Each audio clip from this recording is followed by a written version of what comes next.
The music wasn't loud. No shouting. No chaos. Just a small garage get-together with friends who'd had long weeks and needed to unwind. Then the police showed up. Lights flashing. Radios crackling. Neighbors watching from their windows.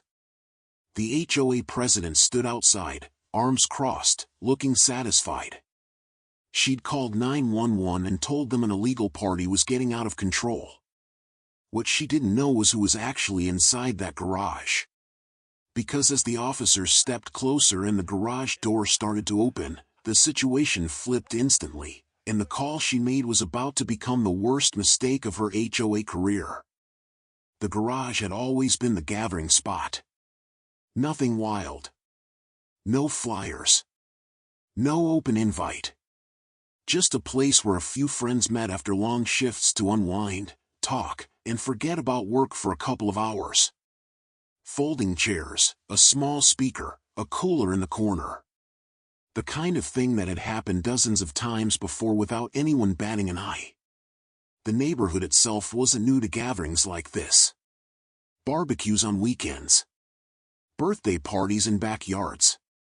Kids riding bikes until the streetlights came on.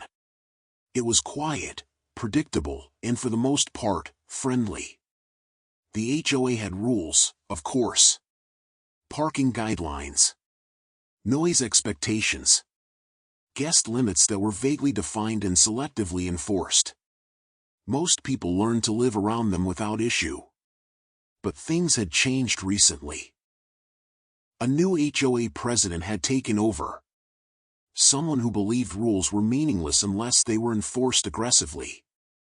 Notices started appearing where they never had before. Emails grew longer. The tone shifted from reminders to warnings. She had a habit of watching. Standing on her porch. Walking the block slowly. Taking notes on her phone. She'd already confronted a few neighbors over things that had never been issues in the past. Still, the garage gatherings never seemed like a problem. Cars were parked legally. Music stayed low. Everything wrapped up early. No complaints. No citations. No warnings. Until that night. The gathering had barely been going an hour when someone mentioned seeing her car pass by slowly. No confrontation. No knock. Just a slow drive and a hard stare. Everyone brushed it off. After all, nothing was happening that would justify attention. No noise spilling into the street. No blocked driveways. No public disturbance. Just people talking and laughing behind a partially closed garage door. What no one knew was that she wasn't planning to confront anyone directly. She was planning something far more serious. And while the group inside the garage continued their quiet evening, unaware and relaxed, a phone call was already being placed, one that would bring flashing lights, uniforms, and an authority far beyond anything the HOA was meant to control. If you like the story so far, hit the subscribe button. Also, leave a comment which city you are watching from. The first sign something was wrong wasn't the sirens. It was the way the street went quiet. Conversations inside the garage faded as people noticed headlights stopping at the curb. Doors closing. Radios crackling faintly through the night air. Someone peeked through the side window and froze. Police. Not one car. Two. No one panicked at first. Confusion came before fear. Someone joked that maybe there'd been a traffic stop nearby. Another suggested it was coincidence. Then the garage door rattled. A firm knock followed. Outside, the HOA president stood a few steps back, arms crossed, watching. Her expression wasn't angry. It was satisfied. Like someone who'd waited patiently for backup to arrive. An officer asked who lived there. Asked about the gathering. Asked if everything was under control. The HOA president stepped forward immediately. She said the party was out of control. She said people were drinking. She said she'd received multiple complaints. She said the garage was being used illegally for commercial activity. None of it was true. Inside the garage, people exchanged looks. They lowered their voices. Some stood up slowly, trying to understand how a quiet get-together had turned into a police response. The officers asked to see inside. The garage door rolled up. And that's when the energy shifted. Not because anyone ran. Not because anything illegal was visible. But because of who was standing there. Several people inside instinctively straightened. Postures changed. Conversations stopped completely. The casual atmosphere disappeared in an instant. One by one, the officers at the curb recognized faces. Not immediately, but enough to hesitate. The HOA president didn't notice. She kept talking. Kept explaining HOA rules. Kept insisting that enforcement action was necessary. She demanded the gathering be shut down. One of the officers asked a simple question. He asked what the HOA president had told dispatch. She said she'd reported a disorderly party. Potential intoxication. Escalating noise. The officer looked around again. The scene didn't match the report. No raised voices. No damaged property. No crowds spilling into the street. Just a group of calm adults standing quietly. Another officer stepped closer and asked if anyone present worked in law enforcement. The garage went completely silent. Then someone nodded. Then another. And another. The realization spread slowly, but unmistakably. These weren't random neighbors. They were off-duty police officers. Deputies. Detectives. People who knew exactly what a legitimate call looked like, and what didn't. The HOA president's confidence faltered for the first time. She asked why that mattered. The officer answered plainly. He said it mattered because calling 911 under false pretenses was serious. And because what she described didn't align with reality. Her tone shifted. Defensive now. She said she was just enforcing HOA rules. That she was protecting the community. The officers exchanged glances. One of them stepped aside to make a call. Not to dispatch. To a supervisor. And as that call went through, the HOA president realized she wasn't in control of the situation anymore, not the garage, not the street, and definitely not the people standing in front of her.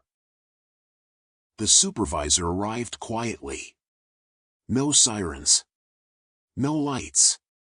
Just a third cruiser pulling in and an older officer stepping out, already briefed on the situation. He didn't look at the garage first. He looked at the HOA president. He asked her to explain, from the beginning, why she'd called 911. She repeated her claims. Disorderly conduct. Noise violations. Residents feeling unsafe. She spoke quickly now, stacking words together, trying to regain control of the moment. The supervisor listened. Then he asked dispatch to replay the call. Everyone stood there as the audio played back through a portable radio. Her voice was clear. Calm. Certain. She'd said the party was escalating. She'd said people were intoxicated and aggressive. She'd implied there was a risk of violence. The supervisor looked around the street again. At the quiet houses. At the legally parked cars. At the comm group standing inside the garage. Then he asked the officers on scene if any of those claims matched what they'd observed. They said no. That's when he explained something the HOA president clearly hadn't considered. He explained that 911 is not a tool for enforcing HOA rules. That exaggerating or fabricating claims to prompt a police response is misuse of emergency services. And that doing so carries consequences. She tried to interrupt him. He stopped her. He said that several of the people present were off-duty law enforcement officers. That they'd immediately recognized the call for what it was. And that their presence didn't change the facts, but it did remove any ambiguity. She looked around the garage now. Really looked. Not just at the people, but at their posture. Their calm. Their familiarity with the situation. The quiet confidence that comes from knowing how the system actually works. Her voice faltered. She said she was just doing her job. The supervisor responded evenly. He said her job did not include misrepresenting emergencies. That HOA authority ends at civil enforcement. And that she had crossed a line by bringing police into a situation that didn't warrant it. Then he did something unexpected. He turned to the people inside the garage and asked if anyone felt threatened, unsafe, or in violation of the law. No one spoke. Not because they were afraid. Because there was nothing to say. The supervisor nodded once, then turned back to the HOA president. He told her the call was being documented as unfounded. That she would be cited for misuse of emergency services. And that any further attempts to involve law enforcement in HOA disputes could result in additional penalties. In front of neighbors. In front of officers. In front of the people she tried to shut down. Her authority evaporated in that moment. She didn't argue anymore. She didn't posture. She didn't threaten fines or enforcement. She just stood there, realizing that the power she'd relied on only worked when no one questioned it. The supervisor instructed the officers to clear the scene. No warnings were issued. No citations given. No shutdown ordered. As the cruisers pulled away, the HOA president walked back toward her house alone, the street watching her go. The garage door stayed open. Someone turned the music back on. And the gathering continued, quieter now, but stronger for what had just happened. Because the call she made to end the night didn't just fail. It exposed her. After the police left, the street didn't return to normal right away. People lingered. Neighbors who had watched from their windows stepped outside. Some nodded. Some asked quietly what had happened. No one raised their voice. No one argued. The tension didn't explode, it dissolved. The HOA president never came back that night. No follow-up confrontation.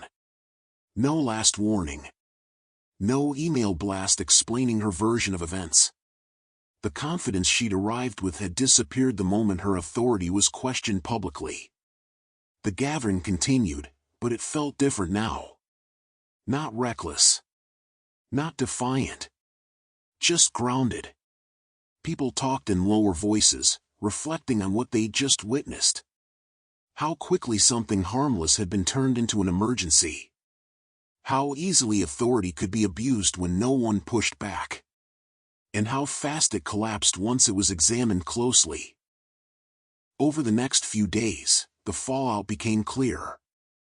The HOA sent out a carefully worded notice reminding residents that emergency services should only be contacted for actual emergencies. It emphasized cooperation, respect, proper channels. It didn't mention her by name. But everyone knew. The HOA president stopped patrolling the neighborhood. No more slow drive-bys. No more standing on the sidewalk with her phone out. The emails stopped coming too, the ones filled with bold text and warnings about compliance.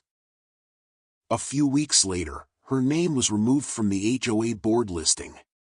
No announcement. No explanation. Just gone. The garage gatherings never became louder. They never turned into something disruptive. They continued exactly as they always had, quiet, respectful, and unnoticed. Because the issue was never the party. It was control. What stayed with me most wasn't the embarrassment she faced or the citation she received. It was how close she'd come to normalizing something dangerous, using emergency systems as leverage in a personal power struggle. 911 isn't a shortcut. Police aren't HOA enforcement. And authority doesn't exist just because someone claims it does. That night reminded everyone on the block of something important. Community isn't built by surveillance or fear. It's built by trust. And the moment authority forgets that, it loses legitimacy entirely. The garage door closed later than usual that night. Not because anyone was worried anymore, but because the night had finally earned its peace.